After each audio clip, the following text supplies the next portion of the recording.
I just want you to know that the birds you hear are real birds. It's not background noise. I'm really out here with a lot of trees. Anyway, if you're here, you know that I'm resuming the webinar series on Friday on lawyer happiness. When I say happiness, I'm talking about fulfillment, peace of mind, equanimity, joy, all the things that we want out of life and out of our practice, in addition to the money that it provides. And I had all kinds of topics I wanted to cover because it's been a while since I've done one of these webinars, and I've landed upon that which is coming up over and over again. I find myself sharing with my clients, which is what I call the 3 keys to enlightened decision making, which are 3 questions you can ask when you're facing any decision. And I said it's kind of a distillation of a lot of decades of life, law, business, spirituality, wisdom from a lot of different people. And yesterday's email, I covered the first of the question you ask yourself, which is, how does a decision make me feel? And today I want to cover the second, which is this mine to do?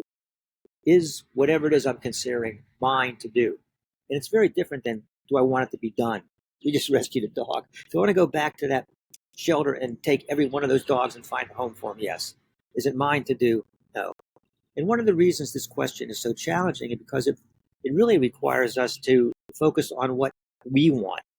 And that means we have to discern between the voices that others have put in our heads, or the values or the preferences or the obligations that we've taken on because of others, versus what really feels like ours to do in this life as ourselves with the time and energy that we have.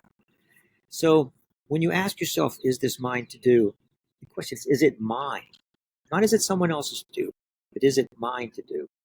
And that will, first of all, orient you back more deeply into yourself, more deeply into your heart.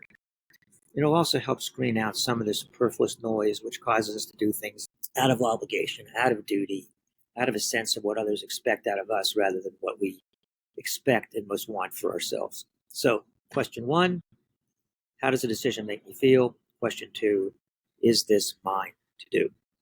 And we'll be covering this tomorrow. I'll talk about the third question, and I look forward to talking to you Friday and going over these 3 questions. As I said before, this isn't really an algorithm as much as it is a reorientation back into a deeper part of yourself. Look forward to seeing you Friday.